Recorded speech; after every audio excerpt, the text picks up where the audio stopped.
Silver Sapphire ရုတ်တရက်ပေါ်လာတာကြောင့်စူလန့်သွားပြီးနေရာတွင်တောင့်ခဲသွားခဲ့တယ်။စိတ်ပြန်စူးစီးမိတာနဲ့သူ့ရဲ့ career တွေကိုအသက်သွင်းဖို့ကြိုးစားပေမဲ့ Silver Sapphire ကချက်ချင်းတားဆီးလိုက်ပါတယ်။စူကကြောက်ကြောက်လန့်လန့်နဲ့အကာအကွယ်တစ်ခုကိုအတင်းအကျပ်အသုံးပြုလိုက်ပေမဲ့ Silver Sapphire ရှေ့မှာတော့ဒါဟာလုံးဝအသုံးမဝင်ခဲ့ပါဘူး။အဲ့ဒီအချိန်မှာပဲသူ့ရဲ့အဖွဲ့ဝင် Ri ကအခင်းဖြစ်ပွားရာကိုပြေးထွက်လာပေမဲ့စူကချက်ချင်းပဲတားဆီးလိုက်ပါတယ်။ဘာလို့လဲဆိုတော့ Silver Sapphire မှာရန်လိုတဲ့စိတ်မရှိဘူးဆိုတာကိုစူခံစားမိလို့ပါ။စူကသူ့စိတ်ထဲမှာတင်းကျပ်နေတဲ့မေးခွန်းတွေကိုမေးဖို့အခွင့်အရေးယူလိုက်ပါတယ်။ Why are you destroying our planet? I have no choice. အဲ့ဒီအချိန်မှာသူတို့ရဲ့လှုပ်ရှားမှုတိုင်းကိုစောင့်ကြည့်နေတဲ့စစ်တပ်ကမြင်တာနဲ့အသေးပြည့်ရန်အမိန့်ထုတ်လိုက်ပါလေ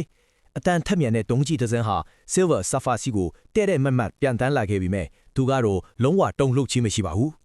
ဒုံးကြီးထိခါနီစက္ကန့်ပိုင်းအလိုမှာပဲသူကသူ့ရဲ့လိုင်းစည်းပြောင်းကိုဖြည်းဖြည်းချင်းမြှောက်လိုက်ရခဏချင်းမှာပဲဒုံးကြီးဟာသူ့ခြေထောက်အောက်မှာဆုပ်ယူခြင်းခံလိုက်ရပါတယ်